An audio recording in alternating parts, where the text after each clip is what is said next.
اعوذ باللہ من الشیطان الرجیم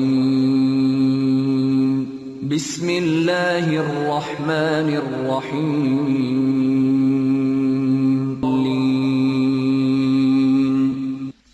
السلام علیکم ورحمۃ اللہ وبرکاتہ.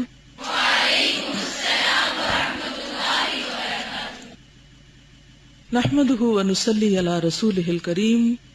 اما بعد فاعوذ باللہ من الشیطان الرجیم. بسم اللہ الرحمن الرحیم. رب اشرح لي صدری ويسر لي امری واحلل عقدۃ من لسانی یفقهوا قولی. صفحہ نمبر 540 سے پہلا پیراگراف. ولایت، واو لام یا اس کا روٹ ہے، ولی دوست، مولا. موالات کی اصل محبت ہے، یعنی محبت ہو تو دوستی ہوتی، اور محبت کے بغیر موالات نہیں پائی جا سکتی.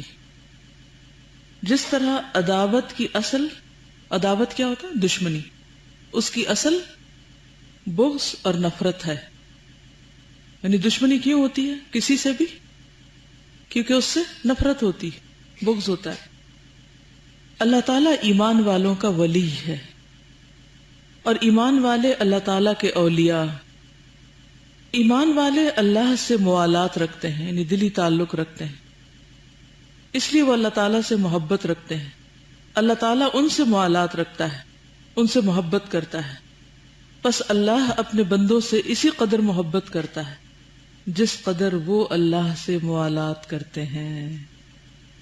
یہی وجہ ہے کہ اللہ کو چھوڑ کر دوسرے سے موالات کرنے والوں سے اللہ تعالیٰ خفا اور ناراض ہوتا ہے، بخلاف اللہ تعالیٰ کے دوستوں کی محبت کے کہ یہ دوسری چیز ہے. یعنی اللہ کے دوستوں کے علاوہ جب آپ کسی اور سے دوستی کرتے ہیں تو اللہ تعالیٰ کو وہ پسند نہیں آتی، کیونکہ انسان کو دوستی اور دشمنی کس کے لیے کرنی چاہیے؟ اللہ کے لیے.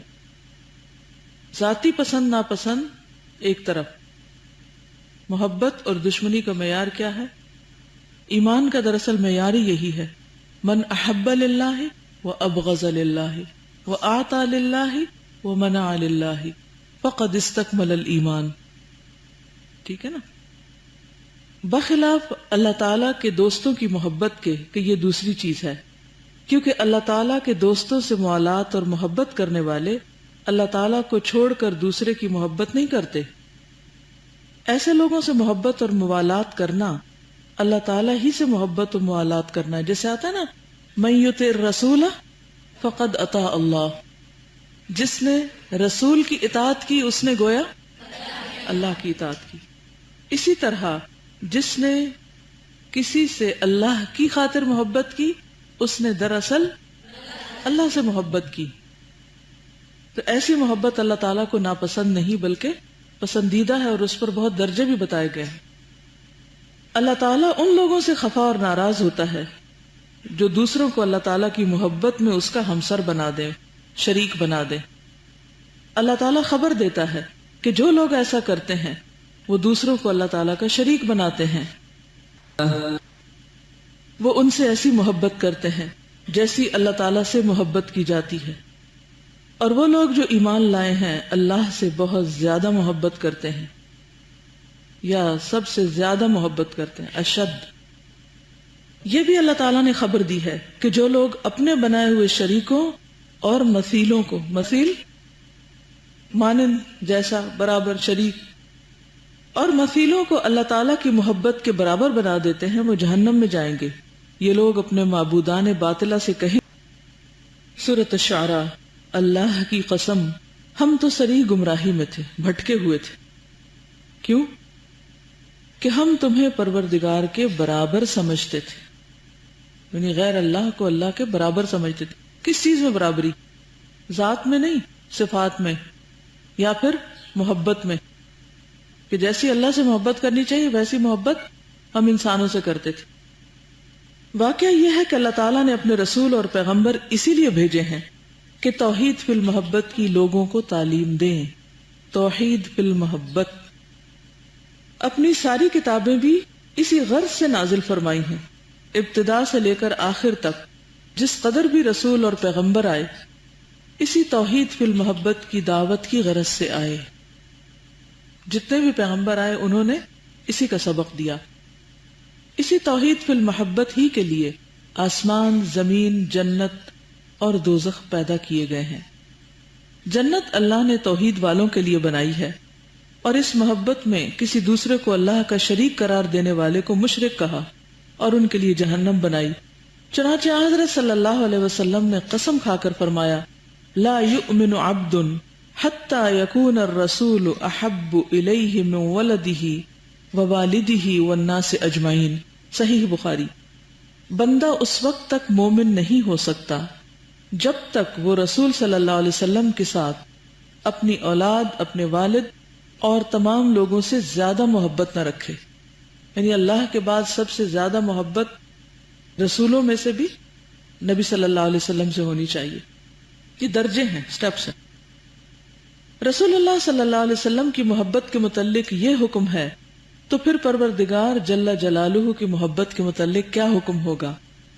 حضرت صلی اللہ علیہ وسلم نے حضرت عمر بن الخطاب سے فرمایا تھا، لا حتی اکون احب الیک من نفسک.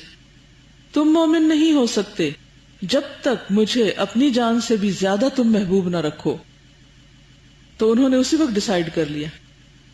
حضرت صلی اللہ علیہ وسلم کی محبت اور لوازم محبت کا یہ حکم ہے تو پھر رب العالمین کی محبت اور عبادت کا کیا حکم ہوگا؟ سب سے زیادہ اس کی محبت کیوں اقدم نہ ہوگی؟ یعنی سب سے مقدم، سب سے آگے، سب سے بڑھ کر کیوں نہ ہوگی؟ بندوں کے پاس اللہ تعالیٰ کی جانب سے جو کچھ پہنچ رہا ہے وہ اس امر کی دعوت دے رہا ہے کہ اللہ تعالیٰ ہی سے محبت کی جائے، اور جس سے اللہ تعالیٰ محبت کرتا ہے اسی سے محبت کی جائے.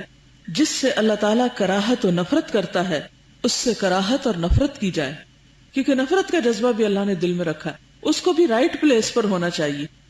اللہ کے دوستوں سے نفرت نہیں کرنی چاہیے اور اللہ کے دشمنوں سے محبت نہیں کرنی چاہیے، تب جا کر ایمان درست ہوتا ہے. تو ہمارا کیا حال ہے؟ اس معیار کا پتہ ہی نہیں، نہ کبھی خیال کیا. ایک مشرک کیا اللہ کا محبوب ہو سکتا ہے؟ تو جو لوگ شرک کرتے ہیں ان کے آپ فین کیسے بن سکتے ہیں؟ صرف اتنا سمپل سا فارمولہ ہے سمجھنے کا. اللہ تعالیٰ کا دینا اور نہ دینا، بخشش اور ابتلائیں، قبض و بسط، قبض سمیٹنا یعنی لے لینا اور بسط پھیلا دینا، عدل اور فضل. عدل ہے برابری کا دینا اور فضل ہے زائد دینا. مارنا جلانا، لطف و کرم، رحمت و احسان، ستر پوشی اور عفو، حلم اور صبر، اجابت دعا یعنی دعا کا قبول ہونا، دفع کرب و تکالیف، مصیبت زدوں کی اعانت اور امداد، یہ سب مہربانیاں اور بلا غرض مہربانیاں ہیں. حالانکہ اللہ تعالیٰ بندوں سے من الوجوہ کئی وجوہات کی بنا پر مستغنی اور بے پرواہ ہے، اس کو ضرورت نہیں ہے بندوں کی. یہ تمام باتیں انسان کو اس امر کی دعوت دے رہی ہیں کہ عبادت و محبت صرف اللہ تعالیٰ کی ہے اور اسی سے کی جائے. کہیں لکھ لیں الگ سے، کیا عبادت اور محبت کس کے لیے ہے؟ صرف اللہ کے لیے. اگر کسی اور چیز سے ہوگی تو وہ بھی اللہ کے لیے ہوگی، اور جب اللہ کے لیے ہوگی تو وہ دراصل اللہ ہی کی محبت میں ہوگی، اس سے الگ ہٹ کے نہیں یا اس کے برابر نہیں. واضح؟ اللہ تعالیٰ نے اپنے بندوں کو معصیت اور نافرمانی کی جو قوت دے دی ہے، چاہے تو گناہ کریں اور چاہے تو اطاعت کریں.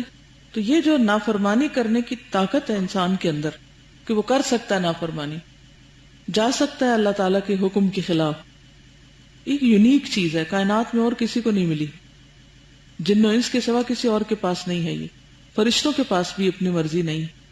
لا یعصون اللہ ما امرہم، اللہ نے جو بھی ان کو حکم دیا وہ اس کی نافرمانی نہیں کرتے. وَيَفْعَلُونَ مَا يُؤْمَرُونَ، جو حکم ملتا کرتے ہیں. لیکن انسان نافرمانی بھی کرتے ہیں اور احکام کی خلاف ورزی بھی کرتے ہیں. حالانکہ اللہ تعالیٰ چاہے تو ایک لمحے میں پکڑ لے ایسے کو، لیکن اللہ نے انسان کو اس کی طاقت دی ہے، صلاحیت دی ہے. اور یہ کوئی معمولی بات ہے، بہت بڑی چوائس ہے، بہت بڑی آزادی دے دی ہے انسان کو. اور پھر اسی آزادی میں تو امتحان ہے کہ انسان کرتا کیا ہے، اللہ کی فرما برداری یا نافرمانی.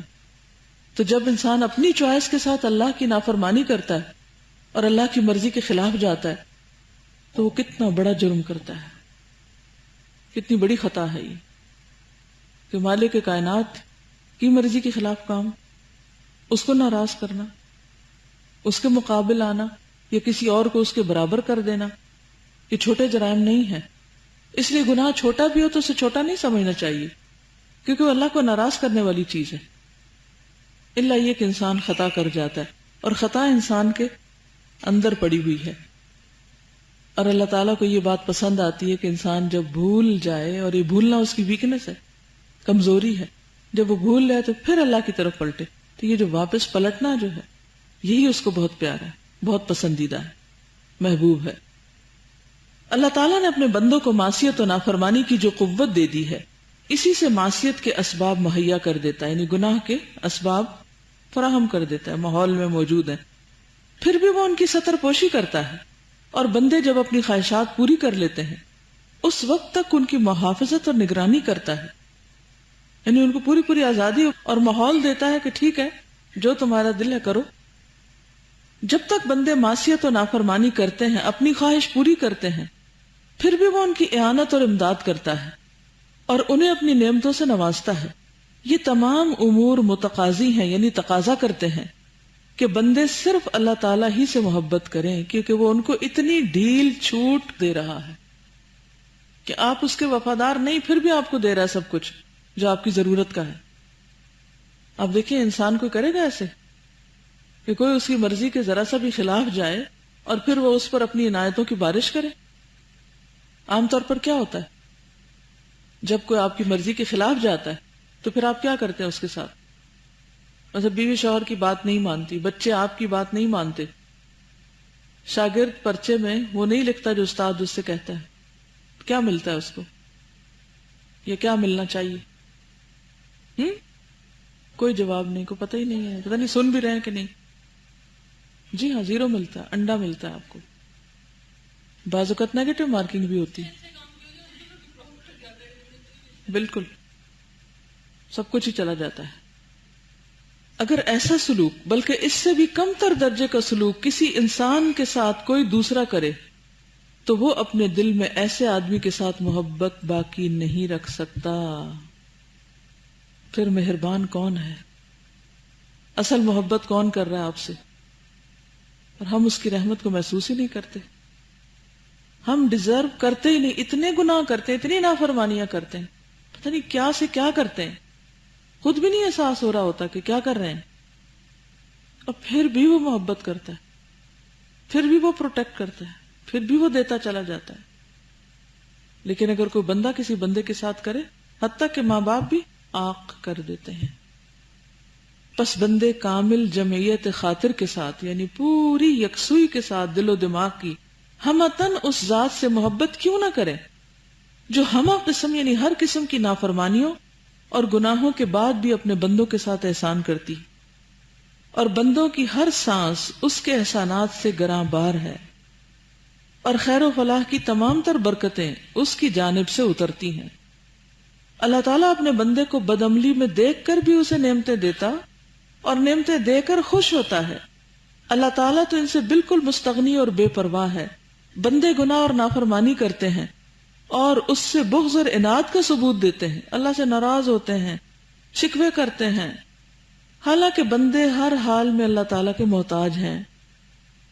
بندوں کے گناہ اور معصیت اللہ تعالیٰ کی خیر اور اس کے احسانات اور انعامات کو نہیں روکتی. اس کو انڈر لائن کر لیں. بندوں کے گناہ اور معصیت اللہ تعالیٰ کی خیر اور احسانات اور انعامات کو نہیں روکتی. بندوں کی شومی اعمال کیا ہوتا ہے؟ اعمال کی نحوست، اور نحوست عصیاں رب العالمین کے احسانات کو بند نہیں کرتی. پس وہ قلوب جو اس شان کے خالق سے محبت نہ کریں بلکہ دوسروں سے محبت کریں، وہ کس قدر منحوس ہوں گے. یعنی جس رب نے سب کچھ دیا اسے چھوڑ کر محبت کہیں اور کی جا رہی ہے تو اس سے بڑھ کر بے وفائی کیا ہوگی. کوئی آدمی اگر تم سے محبت کرتا ہے یا تم اس سے محبت کرتے ہو تو اپنی اپنی اغراض کی بنا پہ کرتے ہو. ٹھیک ہے نا؟ اپنی اپنی اغراض، غرضوں، مفادات کی بنا پہ کرتے ہو، لیکن رب العالمین اپنی غرض سے نہیں، کیونکہ اس کو تو کسی کی ضرورت ہی نہیں، کسی چیز کی ضرورت نہیں ہم سے. اپنی غرض سے نہیں، تمہارے لیے اور تمہاری ہی غرض کے لیے تم سے محبت کرتا ہے. کتنی بے لوث محبت ہے اس کی. اس سے آگے کسی سے کیا محبت ہوگی کہ انسان کسی سے محبت کرے اس کی غرض کے لیے، اس کے فائدے کے لیے. اللہ تعالیٰ کے بعد رسول اللہ صلی اللہ علیہ وسلم اور آپ کے بعد ماں باپ کے اندر کسی درجے میں یہ جھلک ملتی ہے کہ وہ بچوں سے بچوں کے مفاد میں محبت کرتے ہیں، اپنے فائدے میں نہیں. وہاں بھی کسی درجے میں کہیں نہ کہیں چھپا ہوتا ہے اپنا فائدہ کہ آج ہم ان کو پالیں تو پھر بڑے ہو کر یہ ہماری آنکھوں کی ٹھنڈک بنے، ہمارے کام آئیں. جیسا کہ ایک حدیث قدسی میں ہے، عبدی، میرے بندے، کل یریدک لنفسہ وانا اریدک لک، ہر شخص تجھے اپنے لیے چاہتا ہے اور میں تجھے تیرے لیے چاہتا ہوں، کیونکہ اللہ کو ضرورت نہیں.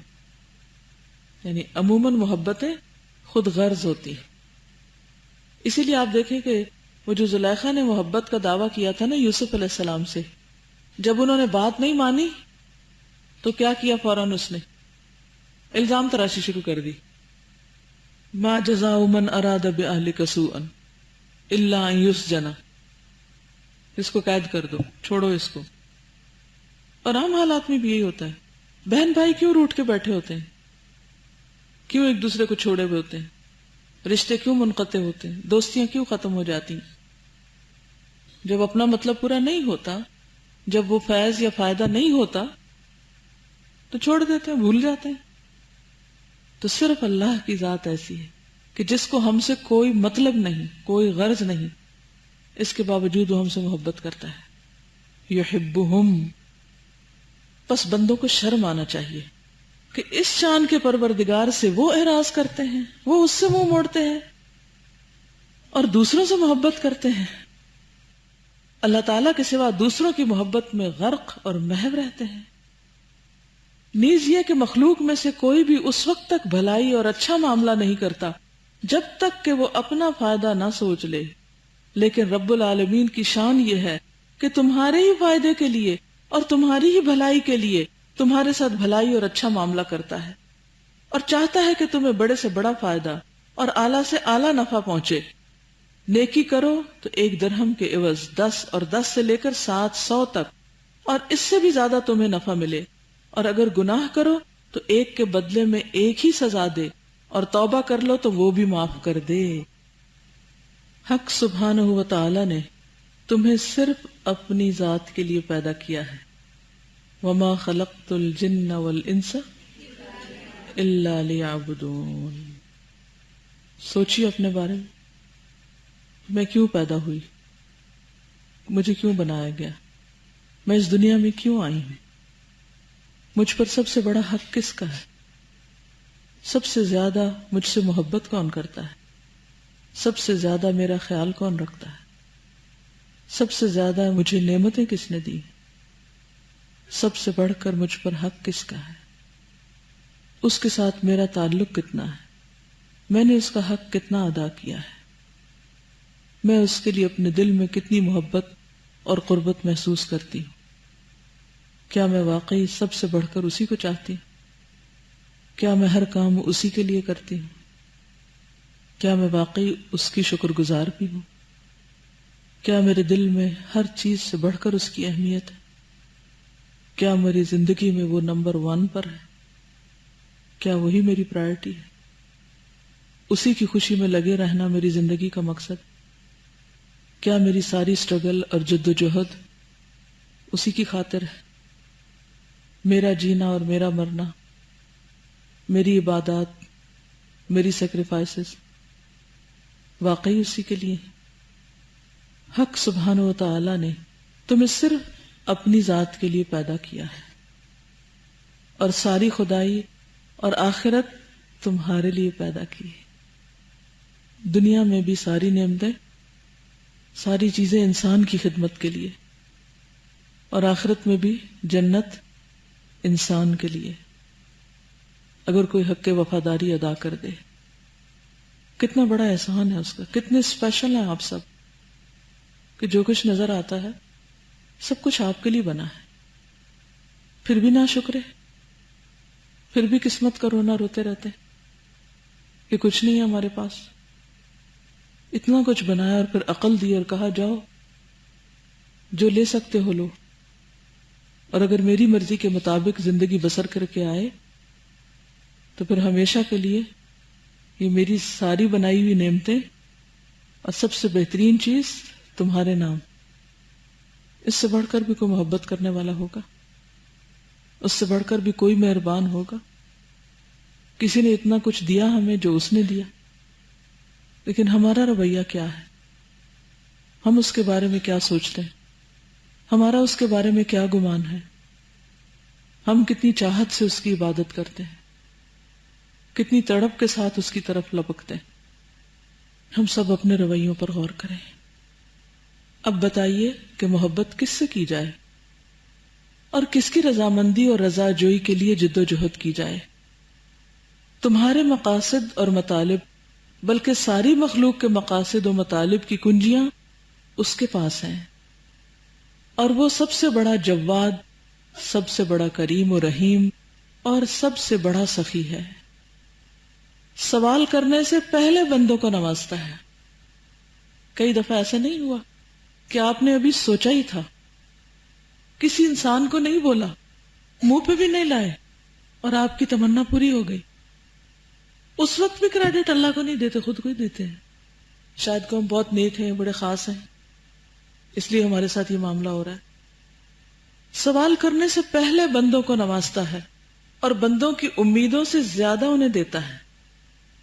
بندوں کے قلیل سے قلیل عمل سے وہ خوش ہوتا ہے, چھوٹی سی ایفرٹس, اور اسے بڑھا دیتا ہے, کئی گنا زیادہ کر دیتا ہے. کبھی دنیا میں کسی ٹیچر نے یہ کیا کہ آپ نے 1 نمبر کا سوال درست کیا ہو تو وہ خوش ہو کر 1 کے 10 لگا دے؟ ہوا کبھی؟ دنیا میں کوئی نہیں کرتا ایسے. بندوں کی خطاؤں اور لغزشوں کو معاف کرتا اور محو کر دیتا ہے, مٹا دیتا ہے. آسمانوں اور زمینوں کی ساری مخلوق اس کے سامنے اپنی احتیاجات پیش کرتی ہے. اس کی شان ہی کچھ عجیب و غریب ہے. كل يوم هو في شأن. وہ سب کی سنتا اور سب کو دیتا ہے, کسی کو بھول نہیں جاتا. ہم لاکھ کوشش بھی کریں نا, کوئی پارٹی ہو, شادی ہو, لوگوں کو بلانا ہو, کسی نہ کسی کو مس کر جائیں گے. پھر بعد میں اوہ پلا کو تو بھول ہی گئے, تو ذہن سے ہی نکل گئے. نسائلین کی کثرت اسے پریشان کرتی. ہم سے تو 1 سے 2 لوگ کچھ مانگ لیں تو ہم بچے ہی اگر ایک وقت میں 2-3 بلانے لگے اپنی طرف تو ہم اپسٹ ہو جاتے ہیں کہ مجھے سانس لینے دو, باری باری بات کرو. اور وہاں کروڑوں ایک وقت میں مانگ رہے ہوتے ہیں اور وہ اس سے پریشان نہیں ہوتا, نہ اسے اس سے کوئی مغالطہ ہوتا ہے کہ کسی نے کچھ مانگا تھا تو اس کو کچھ اور دے دیا اور دوسرے کو کچھ اور جو اس نے نہیں مانگا تھا. نہ وہ الہا و زاری کرنے والوں سے اکتاتا ہے. اگر کوئی شخص 1 سے دوسری تیسری دفعہ, اپنا بچہ بھی اگر کوئی کسی چیز میں ضد کرے, مانگے, بار بار ریپیٹڈلی کچھ مانگے, ماں کیا کرتی اس کے ساتھ؟ پہلے زبان سے سمجھاتی اور پھر ہاتھ سے. اور اگر وہ روئے تو ہم کہتے ہیں وائن نہ کرو, بس کرو, چپ کرو, رونا دھونا ختم کرو. یعنی اگر انسان انسانوں کے سامنے روتا ہے تو انسان بیزار ہو جاتے ہیں, منہ موڑ لیتے ہیں. بعض اوقات آپ نے دیکھا ہوگا کہ مائیں بچے کو چھوڑ دیتی ہیں, رو لو, لیکن اللہ کے سامنے جو آنسو گرتے ہیں وہ بڑے ہی پسندیدہ ہوتے ہیں. ان آنکھوں پر جہنم کی آگ حرام ہو جاتی ہے. نہ وہ الہا زاری کرنے والوں سے اکتاتا ہے, نہ تھکتا ہے, بلکہ زیادہ الہا زاری کرنے والوں کو زیادہ محبوب رکھتا ہے اور زیادہ چاہتا ہے. لیکن ہم بھی کتنے احمق ہیں, بندوں کے سامنے روتے ہیں جن کو ہمارے آنسو کی کوئی قدر نہیں ہوتی, اور جس کے سامنے رونا چاہیے وہاں رونے کا پتہ ہی نہیں, وہاں رونا آتا ہی نہیں, وہاں رونا جانتے ہی نہیں. مانگنے والوں سے خوش ہوتا ہے, اور انسانوں سے اگر آپ ایک چیز مانگیں, دوسری تیسری مانگیں گے تو وہ آنکھ چرانے لگیں گے. کہ یہ تو روز مانگنے آ جاتا ہے. اور جو نہ مانگے اور سوال کرنے سے جان چرائے اس پہ خفا اور ناراض ہوتا ہے کہ مانگتے کیوں نہیں ہو، کیونکہ مانگنے سے ایک تعلق بنتا ہے نا. ایسے موقع پر وہ شرماتا ہے جہاں بندہ نہیں شرماتا، اور پھر بھی اس کی ستر پوشی کرتا ہے. یعنی انسان جہاں حیا نہیں کرتا وہاں اللہ کو حیا آتی کہ کیا کر رہا ہے بندہ، اور پھر بھی اس کے عیب چھپا دیتا ہے، اسے رسوا نہیں کرتا. اور ایسی ستر پوشی کہ بندہ خود اپنی ستر پوشی بھی اس طرح نہیں کر سکتا. ایسے عیب چھپاتا ہے کہ بندہ خود کو خود بھی نہیں چھپا سکتا. وہ اپنے بندوں کو اپنے عطیات اور انعامات، احسانات اور مواہب یعنی بخششوں اور رضامندیوں کی طرف پکار پکار کر بلاتا ہے. اس نے اپنے رسول اور پیغمبر بندوں کے پاس اس لیے بھیجے کہ وہ ان کو بلائیں اور منائیں. اس نے اپنا عہد اور معاہدہ ان رسولوں اور پیغمبروں کے ساتھ بھیجا کہ ان کے سامنے پیش کریں اور اس کی طرف بلائیں. اور پھر صرف یہی نہیں بلکہ وہ خود نیچے اتر کر بندوں کی طرف آتا اور کہتا ہے من یسألنی فأعطیہ ومن یستغفرنی فأغفر لہ. مجھ سے کون مانگتا ہے کہ میں اسے دوں، مجھ سے کون مغفرت چاہتا ہے کہ میں اس کی مغفرت کر دوں، اس کو معاف کر دوں، اس کو بخش دوں. اور شیطان ہمارے دل میں ڈالتا ہے پتہ نہیں یہ تمہارا گناہ معاف بھی ہوتا ہے کہ نہیں، مایوس کرتا ہے نا، اور پھر دور کرتا ہے اللہ سے بندے کو کہ جہنم میں تو تم نے جانا ہی ہے، 2-4 گناہ اور کر لو. اور اس طرح انسان پھر شیطانی کے رستے پر چلا رہتا ہے. مزید کہتا ہے ادعوک للوصل فتأبى ابعث رسلی فی الطلب انزل الیک بنفسی القاک فی النوم. میں تجھے وصل کے لیے بلاتا ہوں، یعنی ملاقات کے لیے، لیکن تو انکار کرتا ہے. تجھے بلانے کے لیے رسول اور پیغمبر بھیجے، میں خود اتر کر تیرے پاس آیا، نیند میں آ کر میں نے تجھ سے ملاقات کی. یعنی جتنی بھی رحمتیں اور عنایتیں اور فیورز ہیں سب کی ابتدا اور آغاز اس طرف سے ہوتی، اس کی طرف سے آتی ہے. لیکن انسان اس کو سمجھتا نہیں. اللہ تعالیٰ اس کی طرف رحمت کرنا چاہتا، بڑھنا چاہتا، اور بندہ پیٹ پھیر کے دنیا کی طرف بھاگ رہا ہے جو اس سے آگے بھاگ رہی ہے. بس انسانی قلوب اللہ تعالیٰ کی ذات سے محبت کیوں نہ کریں. وہ ایسی ذات ہے کہ اس کے سوا بندوں پر کوئی احسان کرنے والا، برائیوں کو رفع کرنے والا، بندوں کی دعا قبول کرنے والا، گناہ بخشنے والا، عیوب کی ستر پوشی کرنے والا، تکالیف و مصائب دور کرنے والا، مصیبت زدوں کی امداد کرنے والا اور حاجت مندوں کی حاجتیں پوری کرنے والا کون ہو سکتا ہے؟ اللہ تعالیٰ ہی ذکر و شکر اور حمد و ثنا کا مستحق ہے، اور بس وہی حقدار ہے کہ بندے اس کی عبادت کریں.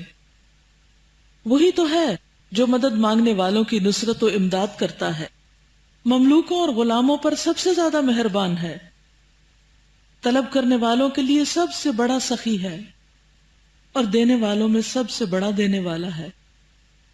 رحم کی درخواستیں کرنے والوں پر سب سے زیادہ رحم کرنے والا. دنیا میں تو رحم کی اپیل کی جاتی ہے تو کبھی کوئی مانتا اور کبھی نہیں. مانگنے والوں پر سب سے زیادہ کرم کرنے اور بخشش کرنے والا ہے. التجا کرنے والوں کی سب سے زیادہ قدر کرنے والا ہے. اس کی ذات پر توکل اور اعتماد کرنے والوں کی وہ کفالت کرنے والا ہے.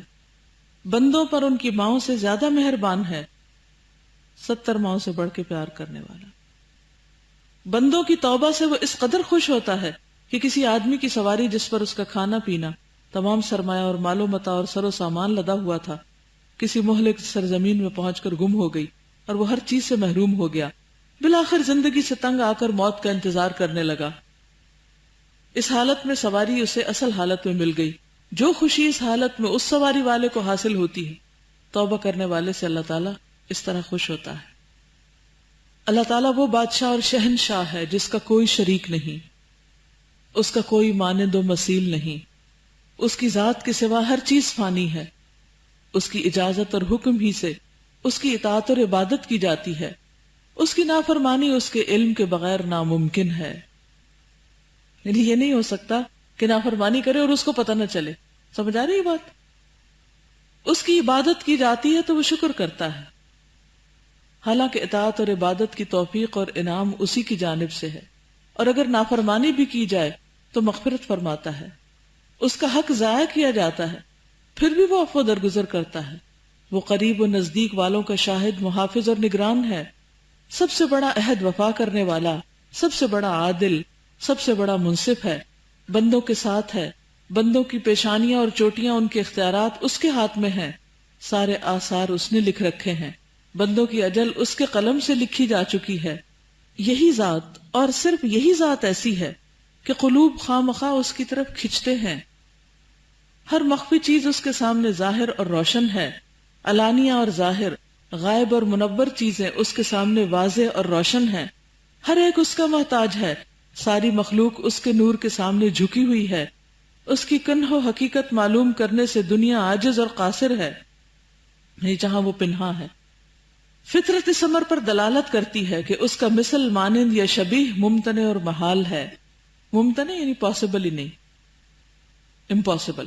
ظلمتیں اس کے نور سے منور اور روشن ہیں، اور زمین و آسمان اس کے نور سے منور ہیں، ساری مخلوق کو اس نے صالح بنایا، وہ سوتا نہیں اور سونا اس کے لیے سزاوار نہیں، قسط و عدل کا پلہ کبھی جھکا دیتا ہے، کبھی اونچا کر دیتا ہے، بندوں کے رات کے اعمال دن نکلنے سے پہلے اور دن کے اعمال رات آنے سے پہلے اس کے سامنے پیش ہو جاتے ہیں، یعنی ڈیلی ڈائریز وہاں پہنچ جاتی ہیں، کون کیا کر کے آیا، اس کا نور اس کا حجاب ہے۔ اگر یہ حجاب اٹھا دیا جائے تو ساری مخلوق جل کر خاک ہو جائے۔ من اعتاض باذل حبه لسواه من عوض ولو ملک الوجود باصرہ، اللہ تعالیٰ سے محبت کرنے والا جو معاوضہ پائے گا وہ کسی کو بھی نصیب نہ ہوگا، خواہ وہ کل موجودات کا مالک ہی کیوں نہ بن جائے۔ کیا مطلب؟ یعنی اگر کوئی شخص پوری دنیا بھی اون کر لے، اتنا امیر بھی بن جائے، ہر چیز اس کی ہو جو دنیا میں ہے، لیکن اللہ کے پاس جو کچھ ہے وہ اس سے بھی زیادہ ہے، تو جو اجر اور ریوارڈ وہ دینے والا ہے وہ دنیا میں ہے بھی کوئی نہیں، کہیں ہے ہی نہیں۔ ہم کیا چاہتے ہیں؟ چھوٹے چھوٹے کام کر کے لوگوں سے معاوضہ، لوگوں سے صلہ، لوگوں سے ستائش، لوگوں سے پریز، لوگوں سے اکنالجمنٹ، لوگوں سے اپریسیشن، لیکن بھول جاتے ہیں کہ اصل دینے والا کون ہے اور وہ کتنا زیادہ دے سکتا ہے۔ کسی بھی انسان کا دل صرف اس وقت غنی ہو سکتا ہے جب وہ اللہ کے دینے پر اعتماد کرے، اس کو ذہن میں رکھ کر اس کی عبادت، اطاعت اور اس کے دین کی خدمت کرے۔ ایسا شخص کبھی بھی محروم نہیں ہو سکتا۔ وہ تو آپ کے کچھ کرنے سے پہلے ہی آپ کو دے رہا ہے، اگر آپ کچھ کریں گے تو کتنا دے گا جس کا کوئی حساب ہی نہیں۔ اب کچھ کہنا چاہیں تو تشریف لیں۔ السلام علیکم۔ یہ جیسے کہتے ہیں نا کہ کنکلوژن اینڈ میں ہمیشہ بیسٹ ہوتی ہے، تو شاید اتنا پوری بک کا بھی اثر نہیں ہوتا جتنے یہ ایک اینڈ کے اس ٹاپک کا ہوا، مجھے تو کم از کم۔ اور ایک انگلش میں سینگ ہے کہ we always love the ones who leave us and leave the ones who love us, تو اس کو ہم ہمیشہ، میں تو کم از کم ڈفرینٹ طریقے سے سوچتی آ رہی تھی، لیکن آج مجھے احساس ہوا کہ وہ the one who loves us is only Allah, اور ہم دنیا کے پیار کے پیچھے بھاگ رہے ہیں اور کہہ رہے ہیں وہ ہمیں پیار نہیں کرتا، وہ کیوں نہیں کرتا، وہ کیوں نہیں کرتا۔ تو ہمیں صرف یہ سوچنا چاہیے کہ ہمیں جس سے پیار کرنا چاہیے ہم اس سے کیوں نہیں کرتے، تو ہمیں اس سے پیار کرنا چاہیے۔ اور یہ جو اینڈ میں بات تھی کہ اللہ تعالیٰ نے سب کچھ ہمارے لیے بنایا ہے، تو ہمیں اس کے آگے بدلہ بھی تو دینا ہے نا، ہم اس سب کو کس طرح یوز کر رہے ہیں۔ اللہ تعالیٰ نے دنیا میں ہمارے لیے اتنا کچھ دیا ہے اور ہم اس کو اپنے فائدے کے لیے یوز کر رہے ہیں، لیکن اس میں ہم یہ نہیں سوچ رہے کہ اللہ تعالیٰ کی راستے میں یوز کریں اسے، تو یہ بات ہم لوگوں کو ضرور سوچنی چاہیے۔ السلام علیکم۔ السلام علیکم۔ ایک لائن تھی اس میں کہ بندوں کے گناہ اور معصیت اللہ تعالیٰ کی خیر اور اس کے احسانات و انعامات کو نہیں روکتی، سازا نے انڈر لائن بھی کروائی تھی۔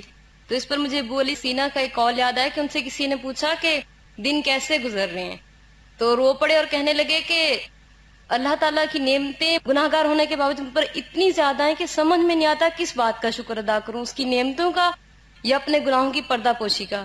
تو انسان باقی چاہے میں جتنا اچھا سمجھتے ہوں، اللہ تعالیٰ تو جانتا ہے نا کہ ہمارے گناہ کتنے ہیں، اس کے باوجود بھی ہمیں دیے جا رہا ہے، تو کم از کم اس کا شکریہ ادا کرنے کے لیے ہی ہم لوگ اس کا اتنا کر لیں کہ اس کی ہر بات کو مان لیں۔ بس اس کا شکریہ تو یہی ہوگا کہ اس کی پہچان اور سب بندوں کو کرا دیں۔ محبت کا تقاضا تو یہ کہ جس سے ہم محبت کرتے ہیں اس کی پہچان ہر ایک کو کرا دیں۔ السلام علیکم۔ میں اللہ تعالیٰ سے بہت دعا کرتی تھی کہ اللہ تعالیٰ مجھے لوگوں سے بے نیاز کر دینا، کبھی کسی کی خوشی کسی کا غم، یعنی اتنا افیکٹ کر رہا ہوتا نا آپ کو ہر وقت. تو مجھے آج یہ لگا کہ شاید میں نے کبھی سوچا ہی نہیں کہ میرا حقیقت میں میرا ہے کون. اور دوسری بات یہ کہ ایسا احساس ہو رہا ہے کہ عام لوگوں پہ تو الحمدللہ اللہ تعالیٰ کی نعمتیں ہیں بہت، لیکن مجھے اللہ نے اتنے ساری دنیا میں یعنی ان 1 یا 2% لوگوں میں مجھے شامل کیا جن کو اللہ نے قرآن دیا، اپنی کتاب دی. مطلب یہ فیلنگز ایسی ہیں نا کہ میں ایکسپریس نہیں کر پا رہی، لیکن ایسے لگ رہا ہے یعنی پورا کراؤڈ ہے اور اس میں اللہ تعالیٰ نے یوں چن کے مجھے اپنی کتاب دی. تو پھر حق تو یہ ہے نا کہ اللہ تعالیٰ کا بھی حق ادا کیا جائے اور اس نے جو نعمتیں دی ان کا بھی حق ادا کیا جائے. آج میں سوچ رہی تھی کہ اللہ تعالیٰ کی جو قدرت، طاقت، علم، اس کی حکمت، اس کی سمجھ، اس کے مقابلے میں ہمارے پاس کیا ہے؟ کچھ بھی نہیں. ہم جن چیزوں کو عبادت کہتے ہیں اور اس کی اطاعت کہتے ہیں اور ذکر کہتے ہیں اور شکر، ان کی کوالٹی کیا ہے؟ جیسے نماز کی بھی بات ہوئی، کیا کوالٹی ہے اس کی؟ اس کے باوجود وہ ہم سے محبت کرتا ہے، وہ بن مانگے بھی دیتا ہے. اس چیپٹر کو پڑھ کے یوں لگتا ہے نا جیسے اللہ کی پہچان ہوئی ہے نا، اور اس کی رحمت اور محبت کی ایک چھوٹی سی جھلک ہم نے دیکھی ہے، پہچان ہوئی ہے. جب ہمیں پہچان کچھ ہوئی ہے تو پھر ہمارا فرض کیا بنتا ہے، ہم پر کیا لازم آتا ہے، پھر ہمیں کیا کرنا چاہیے، اس کے لیے کتنا زیادہ خالص ہونے کی ضرورت ہے. پھر ہماری طلب اور ہماری محبت اور ہماری چاہت کیا ہونی چاہیے، ہمارے لیے سب سے عزیز ترین چیز کیا ہونی چاہیے.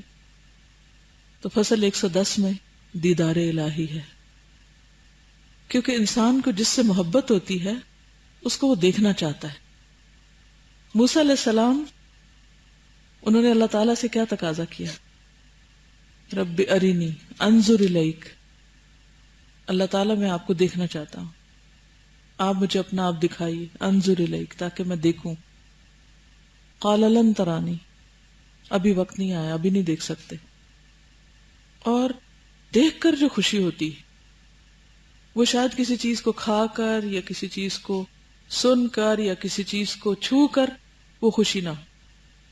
اس لیے قیامت کے دن جو سب سے پرلطف چیز ہوگی وہ کیا ہوگی؟ اللہ کا دیدار. یہ سب سے بڑی تمنا اور دعا اور تڑپ ہمارے اندر ہونی چاہیے. سبحانک اللہم و بحمدک نشہد ان لا الہ الا انت نستغفرک و نتوب الیک. السلام علیکم و رحمۃ اللہ وبرکاتہ.